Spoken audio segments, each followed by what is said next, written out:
The fastest way to lose a great employee? Mishandle the moment they tell you they want something different. In this conversation between Erica and fellow careers expert Antoinette Oglethorpe, we unpack what really happens in that moment, including Antoinette's own experience of raising her own concerns with her manager and how easily it can go massively wrong. Most managers aren't confident in these conversations. They avoid them, they freeze, they hope the issues go away. But it doesn't. People just leave. You'll learn what managers actually want from career conversations and how to help them get started, why they freeze when it comes to career development talks so you can help them get unstuck, and how both sides can turn this into a retention conversation, not an impending resignation. This is the conversation that decides whether people stay or start planning their exit. We hope you enjoy the chat.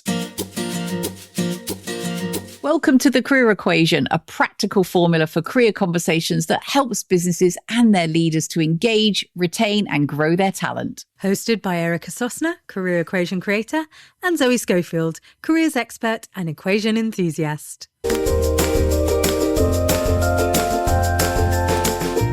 Welcome to The Career Equation, and I am delighted to be with my colleague, contemporary, fellow careers obsessional enthusiast, Antoinette Oglethorpe. So a real pleasure to have you here today. Thank you for taking the time to join us. Oh, it's lovely to be here, Erica. It's always lovely to chat to you. And of course, you have now over 25 years of expertise in deep diving into the question of how to run a great career conversation, why, when, in what context, and using some fabulous frameworks that you've developed yourself. So this, for audience members, is going to be a real geek out. We're going to really go for it in terms of sharing our perspectives and experiences and tools in a way that I'm sure will be enlightening and useful to everyone who's listening. Now, for those who haven't encountered you yet, Antoinette, will you tell us a little bit about who you are and about your frames and models for careers? I'm Antoinette Oglethorpe, and for the last 13 years, I would say I ran a training and coaching business, specialising in enabling managers and employees to have meaningful conversations around career development. I'm the author of a book called Confident Career Conversations, and I also created a toolkit called the Career Conversation Toolkit to help managers have those conversations. So that's what I've done for the last 13 years. More recently, I've kind of moved into the professional speaking world.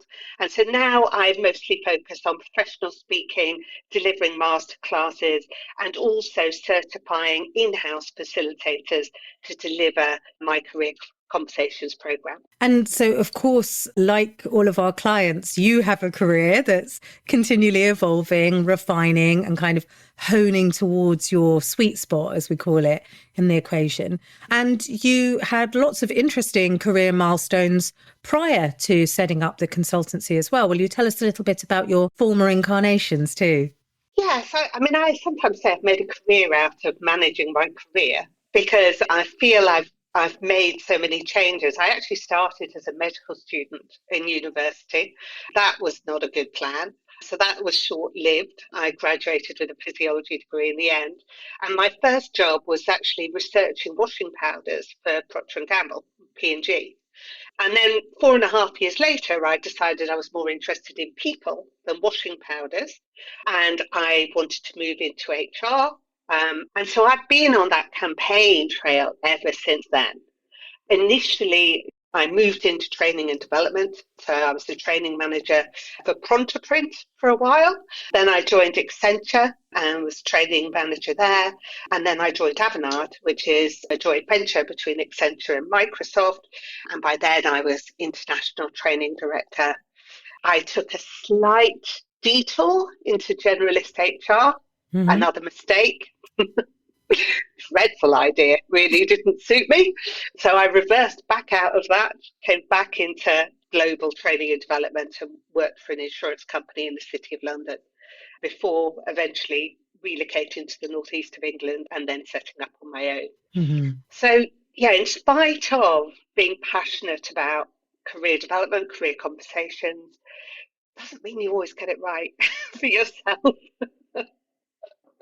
We say that a career is a series of choices where you're trying to find the ways to align your gifts with how you spend time and make money. And I think your story is a really good example of that. It seems like fairly early you stumbled into discovering actually like this really suits me. This is really interesting. I could spend a lifetime doing this. That doesn't mean that there aren't other choices to make about how you implement that, where, the size of the firm, the clients that you're serving, deciding eventually to branch out on your own. There are still an awful lot of choices to make, even if you are passionate about careers or passionate about medicine or passionate about law. And I like the kind of, I stepped in and then I quickly reversed back out. That we have, the only way to learn sometimes is by doing the experiments, whether it's about the culture or it's about the package that seems to be right in terms of the job title on the box versus a reality or versus your own design and preferences. I think that's a really interesting example of that. Thank you. And we're about to get into the sort of juice of good conversations and bad conversations about careers. But before we do, I'm interested in just knowing, especially as you're doing a bit of recalibration at the moment, how you define success in your career, what your metrics and measures are in your own career development and career design. Yeah, it's a great question. And it's another example of where I know what I've always preached, and in spite of that, still find myself, under pressures and expectations. Mm-hmm. I define success as having enjoyability and employability in work. Nice. So actually, how do we get satisfaction and fulfillment from those 81,396 hours? And also how we continually develop and therefore continually adding to others. Around all of that, you always have these kind of external expectations or norms. And initially, I had quite a lot of pressure from my family, going to a blue chip company, getting a well-paid job, getting a good degree, all of those kinds of things. My father used to, I'd say, oh, Dad, I got promoted, or I got pay rise. He'd be like, oh, so what are you on now? And I'd hear him writing it down. Wow. Yeah. So it really mattered to him. And therefore, you felt pressure that you needed to bring back the goods to show that it mattered to you too. Yeah. Absolutely. And then, as I say, I worked for Accenture. That was very much an up or out. Yeah. And up was good and out was not. So, I was in those very kind of traditional views of what progression was. And through lots of coaching, that first one that I mentioned, and then others that I'll talk about, you come back to, who am I? What does success look like for me? But even in my own business, I have found myself more recently discovering that, I'm not in an organization anymore as I'm in my own. There's not that ladder. But there's an expectation that success in business means scaling and growing and revenues and headcount. And I've actually gone the other way. When I really thought about it and applied my own thinking to myself, cobblers children, physician heal thyself, all that good stuff, I realized in business, I actually wanted to be with the clients and supporting people. So, yeah, I think that it's a bit like values in an organization. We have the espoused values and then the lived values.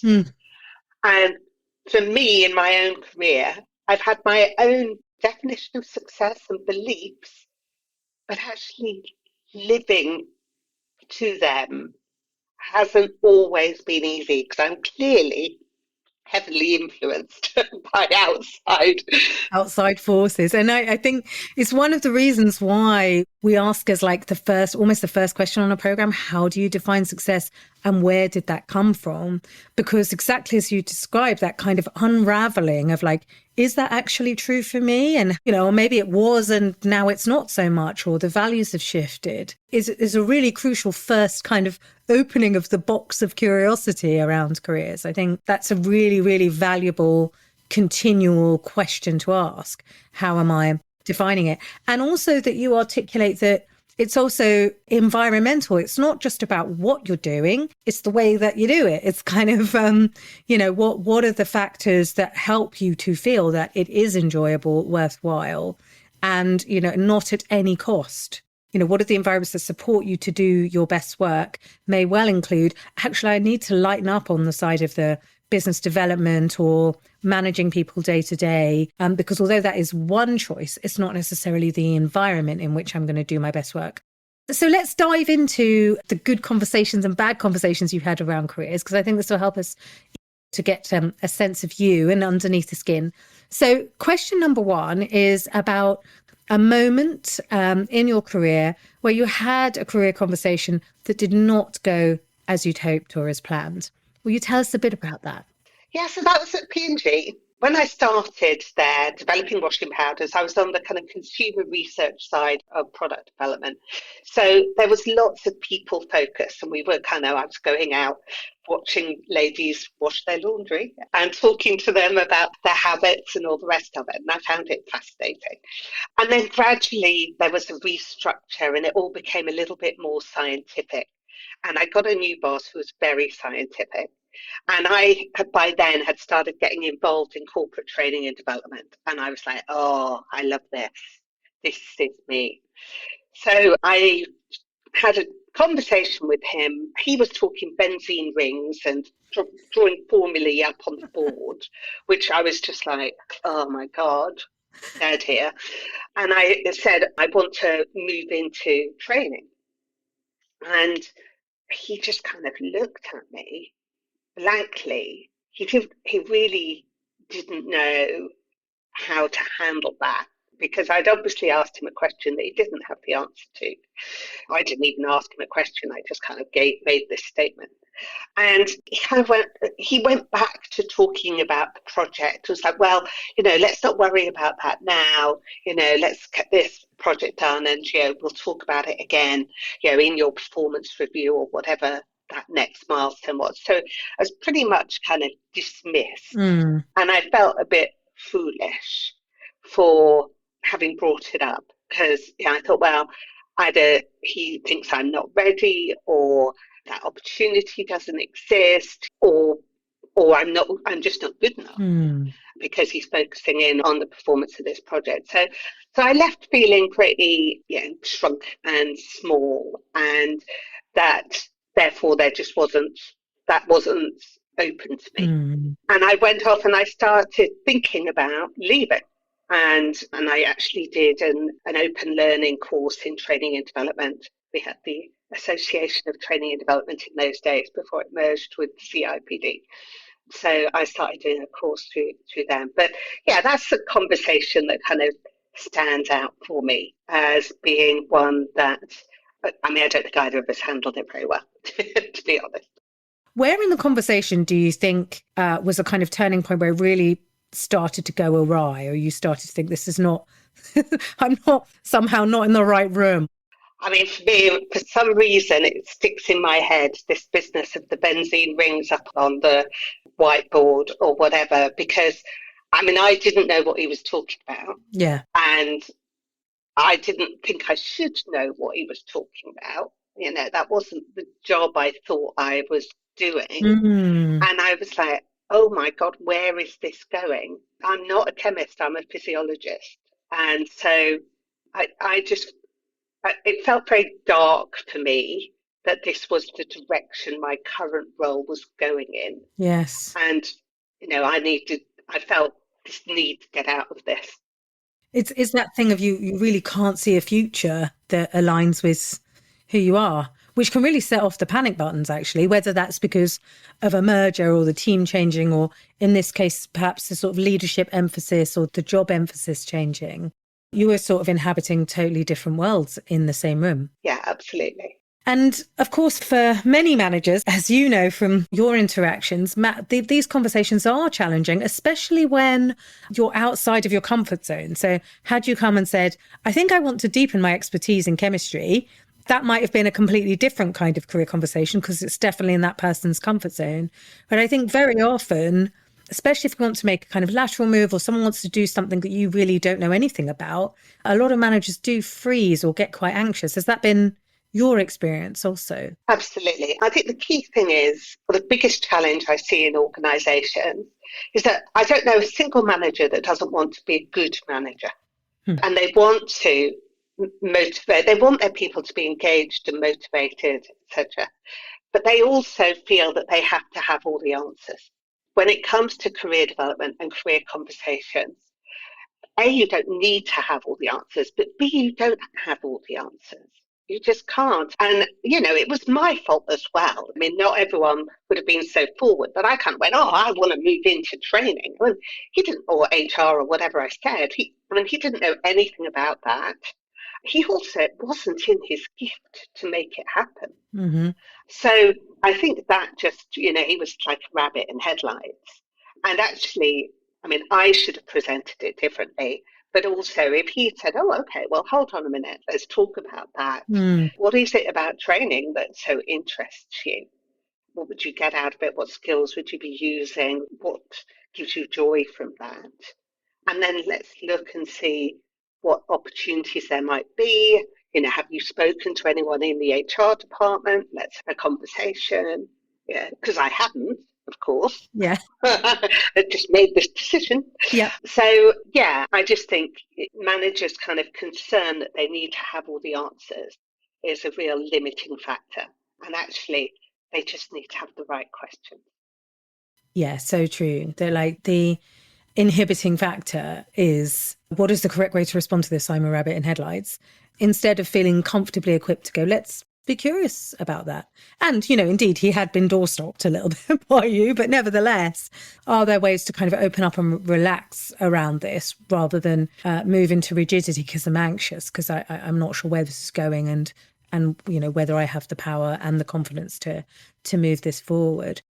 What do you think it taught you, like your lessons learned, both for your own career development and, timing and all those sorts of things about conversations, but also for, where you ended up in the longer term? Yeah, well, I think certainly for employees, my guidance to them is don't present this kind of position that you want, because it's very limiting. And also managers don't have the power to give that to you. So try and kind of break it down into the wish list of criteria that you're looking for in terms of the experience you're trying to gain, the skills you're looking to develop, the activities you want to do more of. Because if you can list them like that, then there might be more opportunities. So if I'd said, I'd like more opportunities of developing people, of standing up in front of people, public speaking, or whatever it might have been, then actually there would have been opportunities that he could have considered. So that's one thing. Secondly, don't doorstop them, as you say. Kind of make sure that they're also prepared. And so that if I had said, because I think I was basically panicked into it by me perceiving this dead end that my role was going down. And instead, if I said, look, I was wondering if we could have a chat sometime about how the role is developing and how you see me progressing within that, we both have been in a better position. And I love this phrase that you used when we talked about it previously, of that nobody should leave a career conversation feeling smaller than when they went in. And my sense is that wanting to solve that had a lasting influence on the work that you designed subsequently. When you look back to that particular moment and that feeling of shrinking, where do you see the connectivity between that and all the frameworks and models you've been able to develop subsequently? Yeah, I think that the real turning point there was I completely disengaged after that. I was in a different headspace. I was busy pursuing this path that seemed quite separate. And my relationship with my manager just got worse and worse because, of course, he could see me disengaging, and that doesn't impress anybody, does it really? And so I think, and in my own way, I empowered myself by going off and exploring, developing my skills. So but it wasn't in partnership with the organisation. And so the key thing for me, and one of the key things that I learned when I actually went into the career coaching, was that, yes, individuals care all about their careers. That's number one for them. Organisations care about their businesses. And ultimately, you need to find that partnership, that win-win, that dovetailing of what you're looking for in your career and what the organisation needs in the business, and how can you bring those two together for the benefit of each. And what I've seen as my career has subsequently progressed through learning and development and talent management is that there can be a very top-down approach by organisations where they're reviewing the talent and they're making judgments about where people fit. And at no point are they actually asking them Yes. what they want. Yeah. So there's no connection. And that for me is what I wanted to fix, was actually how do we develop this three-way partnership where career development is owned and driven by the employee, because only they know what success looks like for them, supported by managers, and enabled by the organisation. So everyone has a role to play, and they all need the skills to play that role, and they need tools and frameworks to help them do that, because it isn't what they're being paid to do, as it were. It's, we need to make it easy for them. It's a whole new skill set, isn't it? And I'd love to drill a little bit into the skill set that you equip, because I think you've got a really lovely structured framework that helps people really get the business case and then how to take action on it. But I do just want to pinpoint and focus in on something you said, which was that pretty much the moment that conversation didn't go well, you were out, you had checked out. And that, I think, highlights the huge risk and cost and the huge potential of the value of a good career conversation, because it's interesting that after just one, you didn't go back to HR, you didn't circle back to talk about it another time. You started to go, I'm on my own with this, so I'm just going to work as hard as I can to do the right thing for me.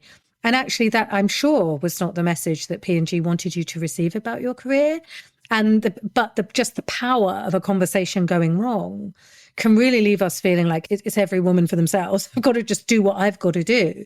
So I think that's, really important touch point for the pain and the action that people can take in the, whether it's a vacuum or whether it's a conversation that didn't go according to plan.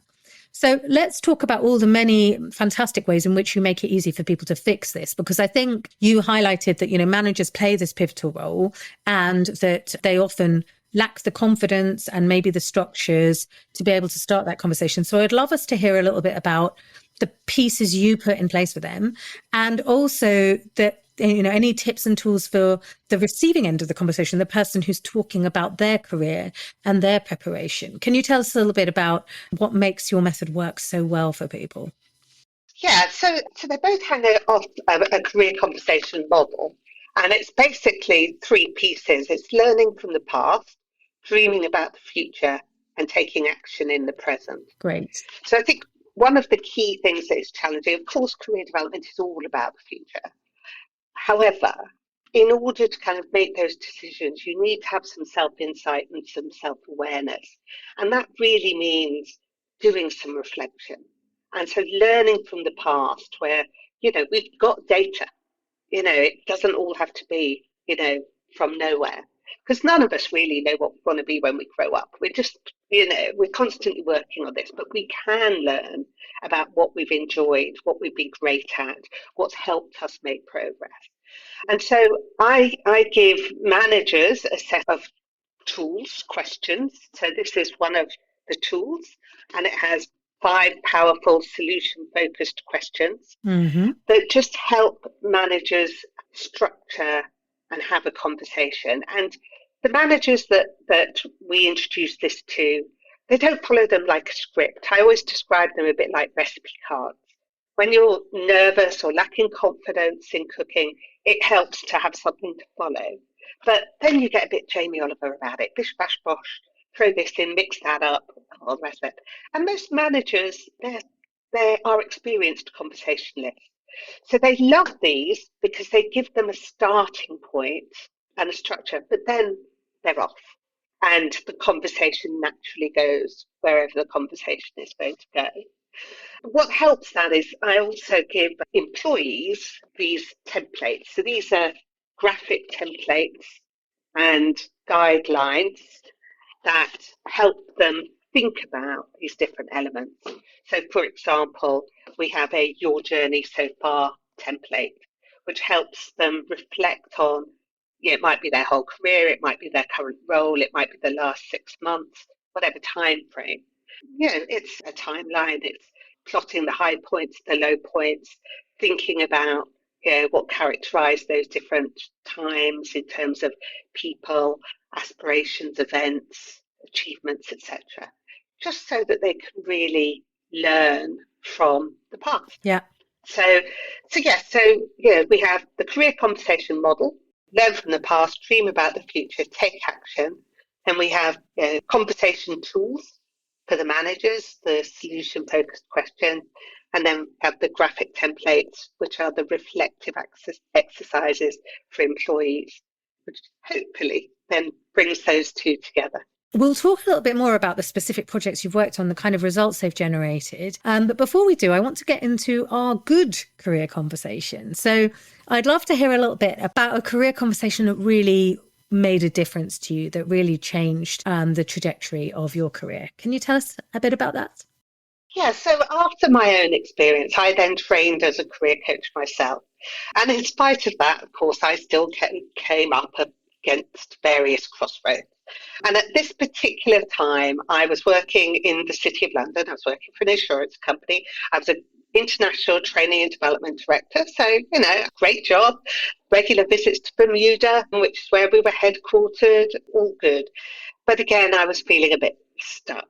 And so I contacted another career coach, a gentleman called Eric, and we had a conversation, which I call my midnight miracle conversation, because he asked me a question. He said, this is going to sound a bit strange, but, I want you to imagine that you go home tonight and you have your evening, as you always do, and then you go to bed. And while you're asleep, a miracle happens. And the problem that brought you here today to talk to me has completely resolved, completely gone away. But because it's happened overnight while you've been asleep, you don't know that this miracle has happened. So when you wake up in the morning, what would tell you that this miracle had occurred? And I said, well, I wouldn't be in this job anymore. And he said, okay, what would you be doing instead? Talk me through it. And so we talked through almost like a day in the life after this miracle had happened. And I talked about going upstairs in my house to this attic, sun-filled attic office. I was designing training. I was having meetings about rolling out the training program. I was having one-to-one coaching sessions. I met a friend for lunch. After work, I went running in Jesmond Dean, and I came home to a big hug from Callum, and Dave was in the kitchen cooking. And this was particularly fantastical at the time because I lived in London.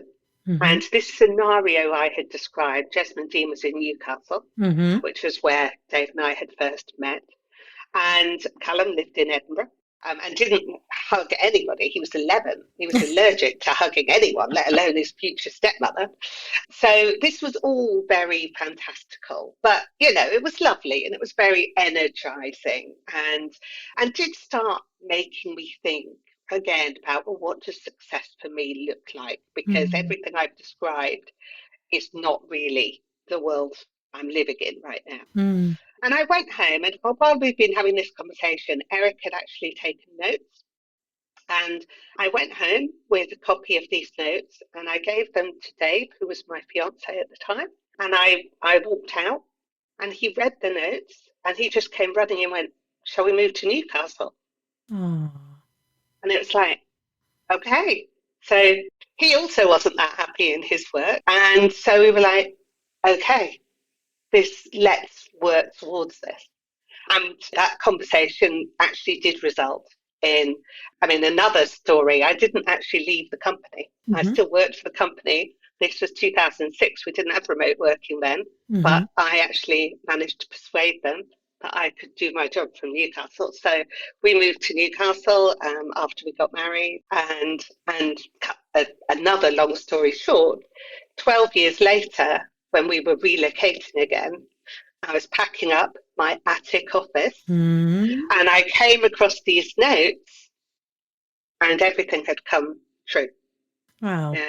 I had been working from home in an attic office, designing and delivering training, holding one-to-one coaching sessions. Dave does all the cooking in our family, and Callum, who is now a lot older, does hug me every time I see him. So, I didn't know any of that at the time that I had this conversation with Eric, but it was unlocking, I think, is the main feeling. I'd felt very stuck, very helpless, and this just opened up a whole new world. Not a world that was going to happen overnight, but a world that then kind of was like, okay, this is what I want to work for. And as you look back, especially with your kind of coaching hat on, what was it about Eric's approach that made that conversation go so much better? And also, what did you perhaps bring, this being some years later from your first career conversation, that helped to generate so much value for you? Yeah, Eric just has a wonderful, gentle way about him. And so he literally was just there writing notes. He wasn't directing or guiding, he was asking, well, and what then? And okay, so now it's lunchtime. What would you be doing then? But he wasn't really guiding or directing. It was very much leaving it down to me. And I'm not a natural visualizer. I'm really not. I'm not a blue sky type person. I would say I don't have a creative bone in my body. So how he kind of unlocked that for me to describe something so different to my normal day-to-day life. There's something, I guess, about me giving myself that permission, or whether that had been floating around in my mind.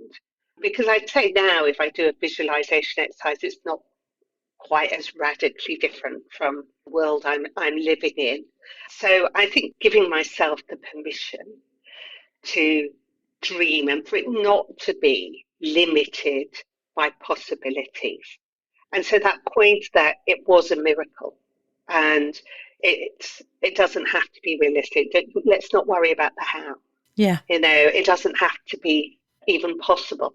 Let's just talk about what it would look like. I think was quite liberating. I think that is what a lot of people find quite hard, is their pictures of future success are constrained by what they feel is possible. And therefore, they're constantly self-editing. And actually, well, let's put reality back later. And let's just kind of take reality out of the equation first. Because what might look impossible, and, on the face of it, that looked a bit impossible, isn't necessarily impossible if you start thinking about it. So, yeah, I think that taking away the limitation. Yes, the permission. It's something my colleague Zoe calls go large, that like when we first start thinking, we really encourage people to have the permission to not censor at that point about the experiences they might want to have or the things that they enjoy, because they might be surprised how far just one of those insights could actually take them. And that the editing comes after the free thinking. If you mix up both free thinking and let's get real and serious now, then you're trying to use two thinking hats, which is very confusing as well, I think. And I think the other thing that's really interesting about your story is change doesn't happen that we wake up in the morning and it's Christmas morning and our life is completely different. It happens bit by bit and stage by stage. So letting people know that dreaming it doesn't immediately make it so. There's still quite a journey in between. And there are decisions to make and choice points and chance to reflect. Because I think sometimes if a career insight is, I do want to pivot within this organization or within my environment, or I do want to work for myself, or something that feels quite radical and potentially quite out of reach, the idea that even thinking about it is risky and might take us in a direction we're not ready for yet, rather than that one thing is Imagineering and the other is then setting down what's meaningful and realistic for me at this time and what's the first step towards that. Yeah, and that these absolutely. things happen piece by piece. You don't just decamp to Newcastle with nowhere to live and no plans, right? That isn't how it's going to happen. So I think that's a really great story of like, think big and then gentle action that follows on the back of that. And I want us to talk a little bit about the kind of results. You've been in this field for a long time and you've seen a lot of great results and transformations on the back of a career conversation. And I'd love to hear a little bit about the stories and the experiences that you've encountered with clients. In particular, because I feel like career conversation is such an easy technology to put into a business, like compared to putting in an LMS or a new accounting system, or, we're just talking about talking, some good quality questions and a kind of rhythm and agenda and mindset that enables this continuous dialogue about where people are going and how they're spending their 81,000 and a bit hours. So I'd love to just hear one or two stories from projects you're particularly proud of, where you really saw that shift from the cost of not having the conversation to the huge benefits for the individual, the organization, the team of doing so. Does anything particular come to mind for you? Yes, the ones where I'm most proud of is where it is about changing the organisational culture. It's not just about running training courses. And so, in particular, because I've only ever had a very small team, so we work with very large organisations. When we go in and certify their facilitators to roll out this training themselves, that's when it has the greatest impact. And in particular, when those in-house facilitators are actually managers. They're not necessarily HR or L&D people. Yeah. So I have a couple of clients where they have recruited what they call career mentors or career champions. And these are people that are passionate about their own career development and supporting others. And then they come on the training themselves. So they develop their own career conversation skill ability. And then they're responsible for rolling that training out to others. So it starts with them being, a point of contact. So it's almost like they provide a service to the organisation in terms of career surgeries, etc. But they're also responsible for them bringing it into the skill set of the managers. And so then it starts becoming part of the language of the organisation and just the way we do things here, which is ultimately what culture is. And that's what's needed for this not to be something strange or different, and for it not necessarily to be just an HR admin process, but actually part of a manager's skill set, part of a manager's toolkit, and then recognizing that it enables them to do their job better and through their people, which is essentially what a manager's role is. Yes. And we obviously, not everyone will kind of get that. So, I've been in HR myself. We do what we can, which is we then make it a required process. Mm-hmm. But that then puts some constraints around it. It's seen as a tick box exercise. It's seen as a bit of admin rather than, something that enables the manager. So, so the more that we do around the organisational culture, the better. And yes, we deliver training and masterclasses and talks, but that's just one piece of it. So there's also quite a big piece which is around the internal comm. Mm-hmm. And again, clients that do this really well will have internal podcasts interviewing people around their own career journeys and career development. Yeah. So that people can see that some of those myths are not true. So people's careers are not linear. They don't just climb a ladder one step at a time. They're messy, just like mine has been, and they go all over the place. So, things like that, the execs and senior people and influencers within the organisation talking about the importance of career development, sharing their own experiences, all of that can be really powerful. And I often think you see companies have great recruitment strategies. They have videos talking about people's careers. They have all this stuff. And I just think if they could do the same stuff, but focused internally for their own employees, then that could be really powerful.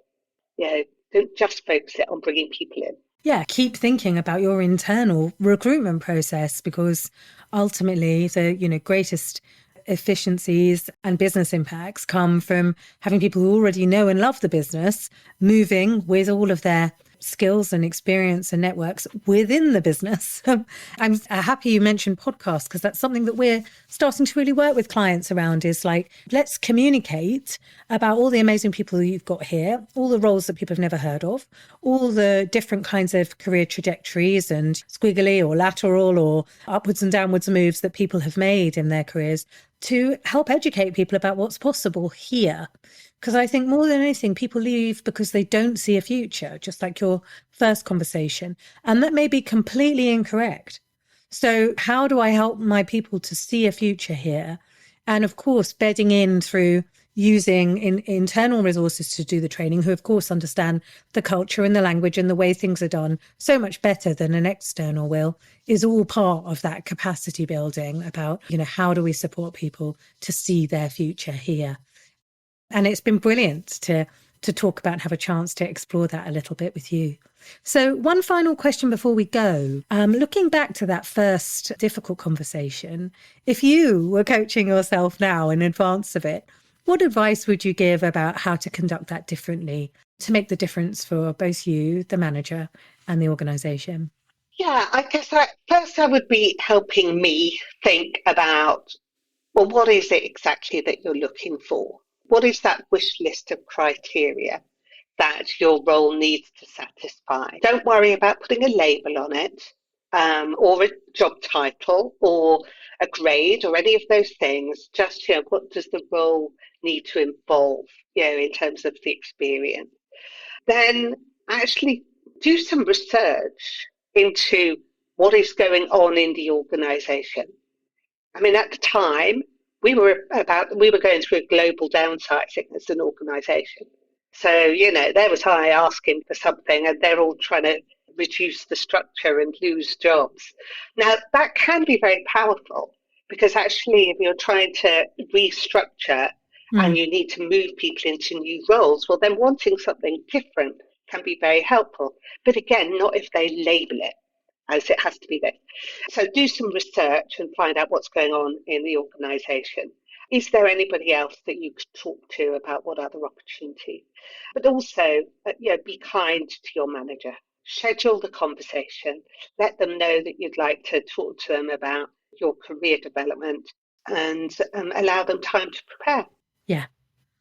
Great. Well, 3 excellent tips to your former self, but also to listeners everywhere.